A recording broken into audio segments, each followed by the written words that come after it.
शराज ने लिया हेलीकॉप्टर। शराज और मुस्कान ऊपर छत पर खड़े थे। अरे यार मुस्कान, कितनी बार अब्बू को कहा है कि मुझको हेलीकॉप्टर लेके देना है, अब्बू ने अभी तक नहीं लेके दिया। और वो अहमद को उसके अब्बू ने हेलीकॉप्टर लेके दिया है, बहुत बड़ा, मुझको रोज दिखाता है। हाँ भाई, चलो अब्बू को कहते हैं जाकर बाजार चले हेलीकॉप्टर लेने। तो उनके अब्बू टीवी देख रहे थे। इतने में बाहर सेहन में शराज के कुछ दोस्त आए, जिनके पास बहुत खूबसूरत हेलीकॉप्टर भी था। शराज, अहमद ने आज सबको अपना हेलीकॉप्टर चलाने को दिया यार, बड़ा मजा आया था। तुम्हारा हेलीकॉप्टर किधर है? तुम्हारा अब्बू तो इधर शॉप से भी नहीं लेके दे सकता तुमको, मेरा अब्बू तो यूके से लेके आया था मेरे लिए। हाँ हाँ, हम ले लेता है, तुमको फिक्र करने की जरूरत नहीं है। ये सुनते ही दोस्त वहाँ से चले गए। शराज और मुस्कान दोनों बोलते हुए, चलो हेलीकॉप्टर लेने जाना है। ओ खाना खराब, चुप कर जा, नजर नहीं आता कितना जरूरी खबर सुन रहा है।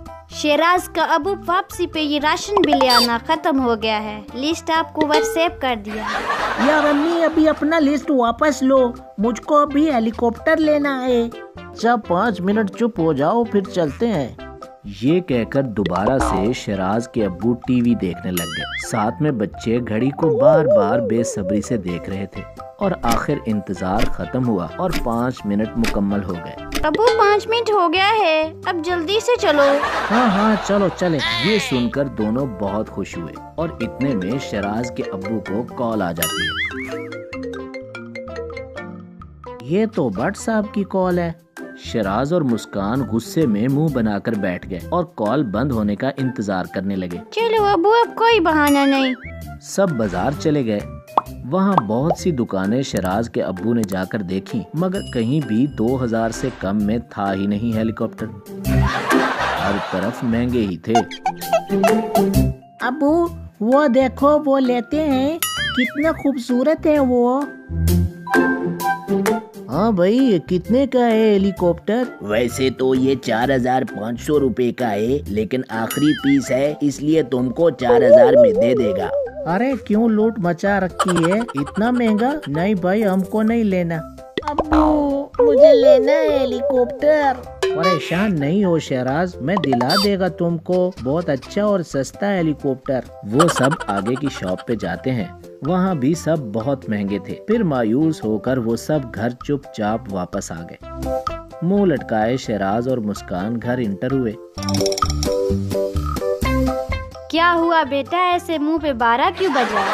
जालिम दुकानदार वालों ने लूट मचा रखी है। 4500 का हेलीकॉप्टर, 2000 में हेलीकॉप्टर। उफ खुदाया, इतना महंगा खिलौना कैसे लेते हैं लोग। शहराज आ जा मेरे लाल, मैं लेके देती हूँ, देखती हूँ कौन नहीं देता तुमको। ये सुनकर दोनों बहुत खुश हो गए। फिर से तीनों बाजार गए।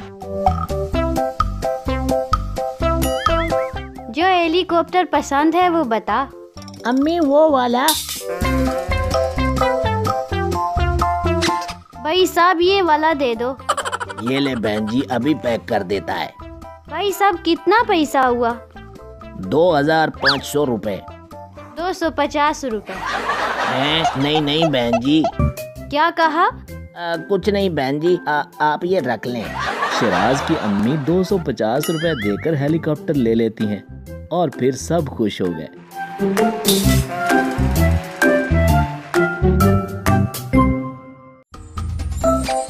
जादुई मटका। बसीरपुर नाम के गांव में गफूर नाम का एक गरीब किसान रहता था।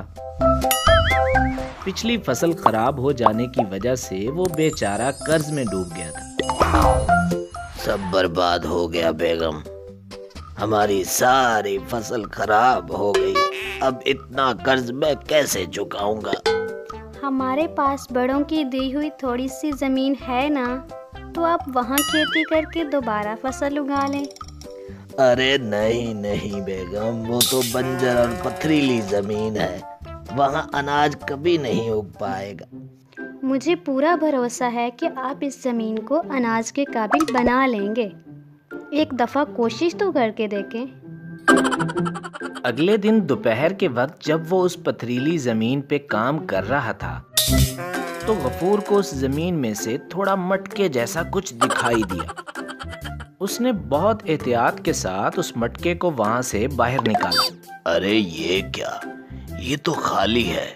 अब इस खाली मटके का मैं क्या करूं?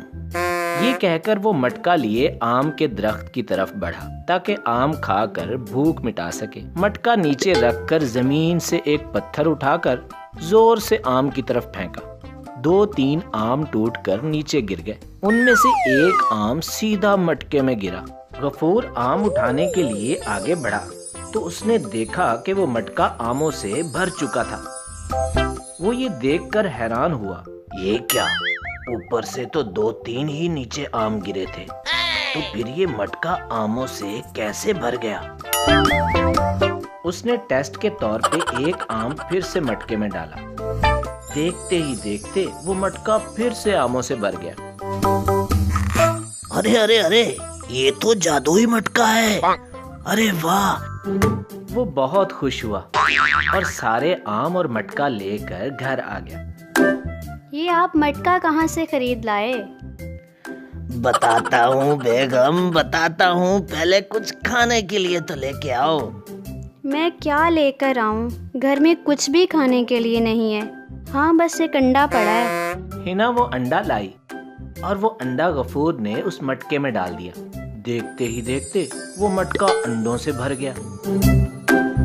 अरे ये क्या, इतने सारे अंडे ये कहाँ से आ गए?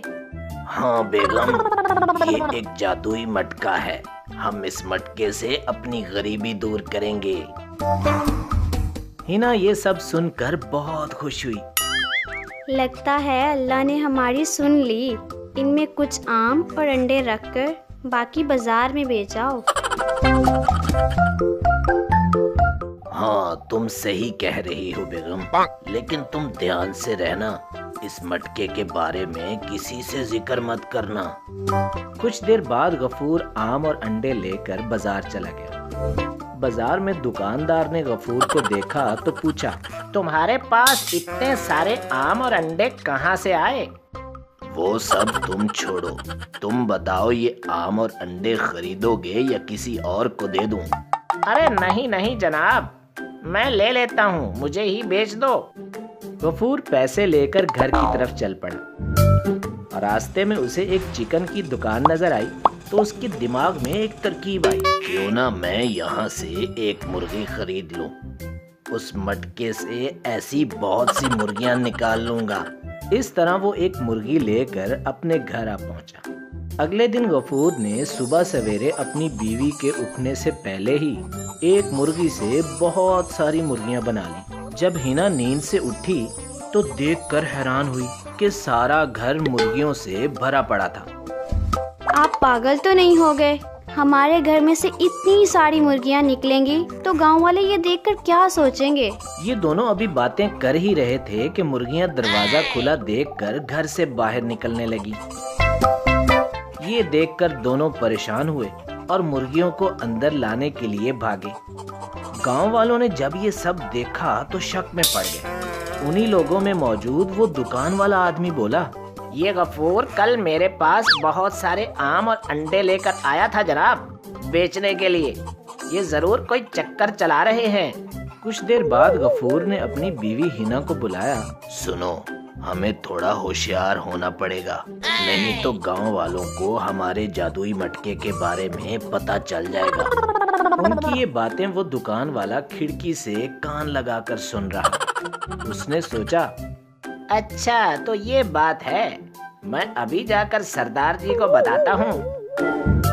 वो फौरन सरदार जी के पास गया और बोला, सरदार जी, वो गफूर है ना, उसके हाथ कहीं से कोई जादुई मटका लगा है जनाब। वो इसमें जो चीज भी डालता है वो मटका सैकड़ों की तादाद में उन्हें बनाकर देता है जनाब। सरदार जी उठ खड़े हुए और बोले, सिपाहियों, फौरन जाओ गफूर और उसके मटके को यहाँ मेरे पास ले आओ। कुछ देर बाद गफूर और उसकी बीवी डरते हुए वो मटका उठाए सिपाहियों के साथ सरदार जी तक आ पहुँचे।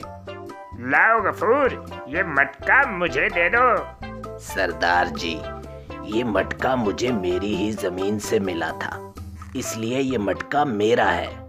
तुम देते हो या मैं सिपाहियों से बोलूं?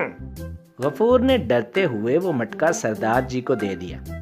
सरदार जी मटका लेकर बोले,